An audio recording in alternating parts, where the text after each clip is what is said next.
Hello my book besties, it's Dano, and today it is time to do my mid-year check-in / a modified version of the mid-year freakout tag, but mainly I just wanted to do a little check-in, see how my reading is going, see how my plans for 2026 are going, and then maybe discuss some changes to my plans. So firstly, I thought we'd discuss the stats of my reading so far. So my goal for 2026 was to read 125 books, and then I sort of put a wild guess of like 50,000 pages and as well as 500 hours of audio. I have nothing to really base those page numbers and hours on, so I just put out a random figure. So we'll see, and then next year I can more appropriately, create a goal of how many pages and hours I am focusing on trying to achieve. So far for the first half of the year, I have read 89 books. I cannot believe that I have actually consumed that many books this year. I have had such a great reading year so far, and I've been, for the most part, really enjoying what I've been reading and really loving it. I've been loving getting back to the swing and being able to film things and vlog my reading and just having a great time with reading, which is what I want. At the end of the day, these challenges don't really matter. I just want to enjoy what I'm reading and find amazing books that are out there. So within that 89 books, I have read 25,036 pages. I will preface this by I include my immersive reads in my page totals, not my audiobook time. So that is everything that I've read physically, digitally, and immersively. So all those pages have meant that I've now read over 25,000 pages. So maybe my 5,000 goal isn't actually too far off. I have also consumed 318.63 hours of audiobooks, which is awesome. I've definitely ramped up how many audiobooks that I read this year, and it's definitely helped get my reading number up there. And just, I've been able to enjoy things and learn how to properly pronounce things.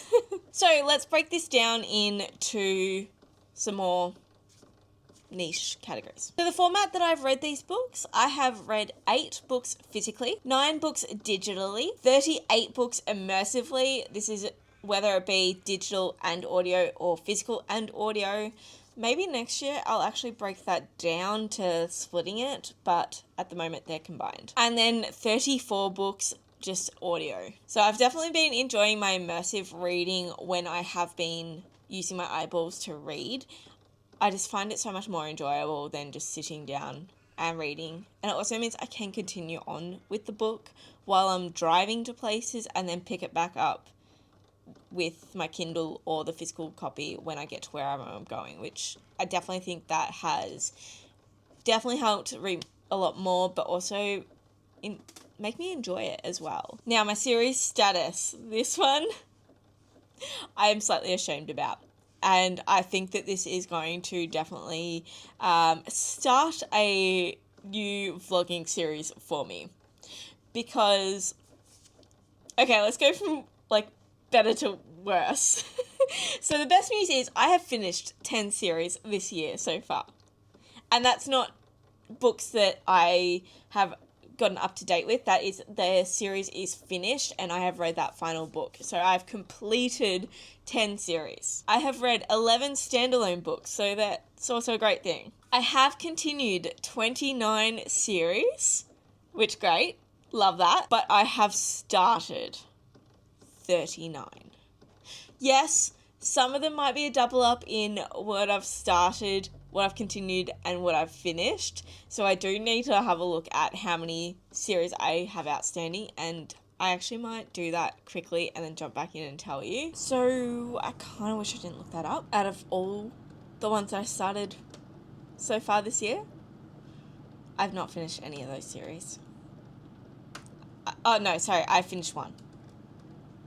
Yeah, I have continued on with some of them, but I have not actually finished any of them. So stay tuned for a completing my series on this channel, because clearly I need to do something about this. This is insane. because that doesn't even look at the series I started last year that I still have open as well. So goodness knows how many series I actually have on the go at the moment, and I really want to fix that issue. So looking at the audience of my reads, I have read one non-fiction book this year. I've not read any middle grade. I've read 25 young adult, 56 new adult, and 7 adult. Mostly the 7 adult is because I don't actually specify ages, so yeah. And then my ratings breakdown. This is where I can see that I have actually had a really enjoyable reading year. I have had 1 2-star read, 1 2.5-star read, 9 3-star reads, and 3-star is like I liked it. So anything more than that is a like or more. 22 3.5 stars, 27 4 stars, 18 4.5 stars, and 11 5-star reads. Love that for me. Okay, so let's get into some of the typical like mid-year freakout tag questions. So question number 1 is best book that I've read so far for the year, and this one's a hard one because really all 11 of my 5-star reads, like, how do I separate them? If I give a top 3, am I allowed to do that? Hey, it's my video, I'm gonna do it. So first up on this, I'm going to say Vows and Ruins by Helen Scher. This is book number 2 in the Legends of Thesmar series.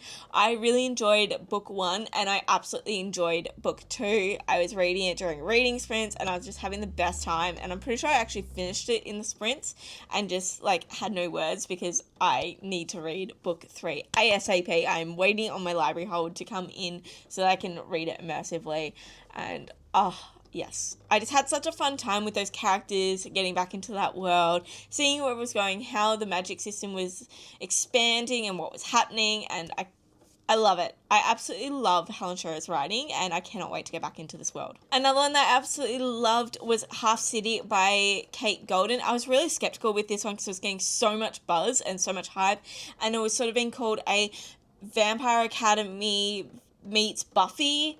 So, like, Buffy goes to the Vampire Academy, and yeah, that's what it was. It lived up to the expectations. I really enjoyed it. The second one is coming out really soon. It's called The Cursed City, I'm pretty sure, and I cannot wait to get my hands on it.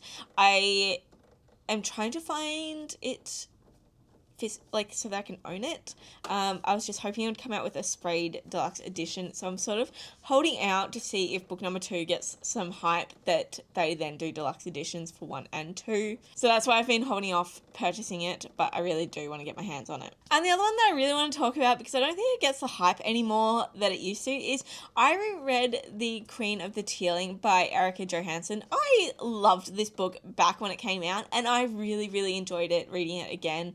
I had such a fun time. I read it for a vlog where I had to read my boxes, and the series was in there. So I reread book number 1 and then continued on with book 2 and 3 and absolutely loved the entire series. But book number 1 was a 5-star read for me. I just had such a great time being back in the world. It held up, and it had the old school YA fantasy dystopian vibes that I absolutely loved, with some magic thrown in there as well. Question number 2 is best sequel that I've read in this year so far, and for me that is going to be The Dungeon Anarchist Cookbook by Matt Dinnerman. This is book number 3 in the Dungeon Crawler Carl series. I have been loving this series, but so far this one has stood out to me. It was just so much fun. Everyone talks about trains. And yes, I have gotten so many people at the studio to read this series because I am absolutely in love with it. So if you haven't already given it a try, I highly recommend it. The other series that I absolutely loved, and the sequel that I absolutely loved, was Lost and Lassoed by Lila Sage. This is book number 3 in the Rebel Blue Ranch series. This is the one following Teddy and Gus. So it's a single father trope and a nanny trope, and I had such a great time reading this. I really love single dad tropes. I don't know if it's because I grew up with a single dad, but I just really enjoy reading about it and like seeing them have their own life and relationship and everything, while also dealing with the struggles of being a single dad, because we don't really see that much in anything.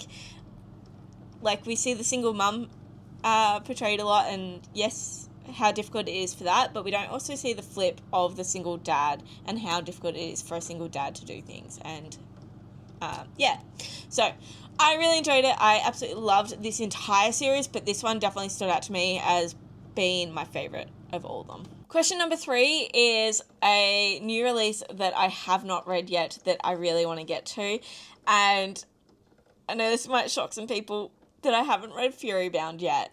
I've got it here ready to read this week. I just haven't gotten to it yet, and I'm so excited to read it and pick it up.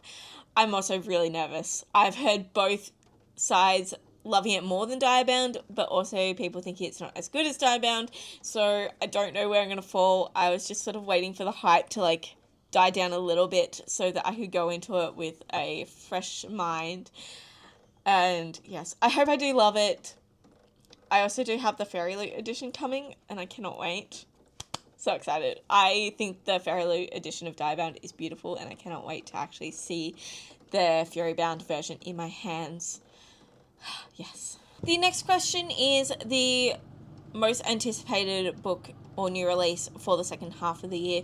There are so many books coming out that I'm looking forward to in the second half of the year. Sarah Beth Durst has her next installment in the Spell Shop series. It's coming out this month. I am really looking forward to that. I love the Enchanted Greenhouse, so definitely looking forward to that. I think it's called The Sea of Charms. What else is coming out? Victorious by B. Schwab is coming out. That's the 3rd book in the Vicious series. The next Leigh Bardugo book is coming out in the Alex Stern series. Can't remember what it's called. Hell Bend? Maybe? Yeah, looking forward to where that goes and jumping back into that world. There's just so many. Rebecca Yarros just announced the title, The Threshing, for her next book, which is not book number 4 in the Empyrean series, but it is in that world. So looking forward to that. There's just so many books coming out. The next question I'm going to do is the biggest surprise that I've had for 2026 so far. I think for this one, I'm going to go with Matt Dinnerman and the Dungeon Crawler Carl series. It is not a genre that I would typically read. So for me to absolutely love it and then to be telling everyone to read it, because I think it is, while it is that sci-fi, lit RPG type book, it is so relatable. Everyone can read it. It's just such a good book for everyone. There's aspects that gamers will love. There's aspects that fantasy lovers will love. There's, the relationship between the characters for the contemporary people. It's just such a great all-round series that I absolutely love it. And I just have a ball listening to it. The narration. Oh my god. If Jeff Hayes does not do the voice of Princess Donut when they come out with the TV series or whatever it's been adapted to, I would be so annoyed, because he does such a great job doing all the voices. Yes, he is a voice actor, and you can definitely tell his ability to create all the different characters is just outstanding, and I don't think the series, especially the audio, would have done as well if they didn't have such an amazing narrator doing it. But it is a great read. It's just that audio adds it. It takes it from that 4.5 to that 5. Just, yes. And the last question I'm going to do is a favourite new to me author. Again, I have read so many new authors this year and have fallen in love with so many of them. I will definitely be picking up the other books that Briar Berlin has done in the Bloodwing Academy series, because I really enjoyed book number 1 and can't wait to see how that world develops. I am going to be picking up the next book that Brooke Fuss does. Kate Golden. I think they're the ones I had 5-star reads of the new authors that are new to me for this year. I have continued to really enjoy Stacia Stark's books as well. Can't remember if this year was the first time I read Stacia Stark. Abigail Owen, I definitely want to continue on with that series and see how that goes. Oh, and Ariel Sullivan. I cannot wait to read Beneath and see the connection between Conform and Beneath and how her writing evolves with that series and that two series being connected. But I really enjoyed Conform, so that was also a really good one, and a new to me author as well. There are so many more. So many more. I just cannot name them all in this video, but I have really enjoyed my reading so far this year, and I cannot wait to keep going with it. But let's get into the discussion of my goals for 2026. So one of my bigger goals was my 26 in 2026, and I've only read 2 books on this list, so I definitely need to get a crack on with this. The idea of this was they're all books that have been on my TBRs for such a long time that I need to get around to reading them, because who knows if I actually want them on my shelves anymore. They're ones that I physically own that I just haven't gotten to and want that extra push to get to. So I'm definitely going to need to make that a priority to get to the remaining 24 that are on this list. I also have my Romantasy bingo, which comes due in November, or the 31st of October this year, and I still have, I think, 14 books on that to read, so I definitely need to do some catching up on that as well. I would at least like to get a bingo in any direction. I am close. I've got one spot that would give me a bingo and a few more if I read 2 books, so I'm very close to getting at least a bingo, so I might do a video on that of like reading through the Romantasy bingo ones to at least get me 1 if not 2 bingos. And Herkid round 2 is now finished, so I didn't complete that. I ended up sort of giving up around February time.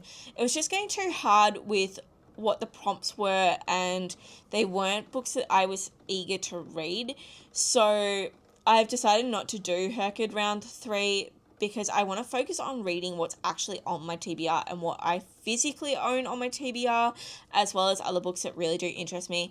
So I am thinking about doing a reading challenge in 2027 that is a Herkid inspired thing, but focus on what is on my TBR or what's on your TBR. So I will be releasing more details of that. It's going to be the same sort of thing, like a bingo style with multiple challenges for each thing, but it is all about reading what is on your TBR already.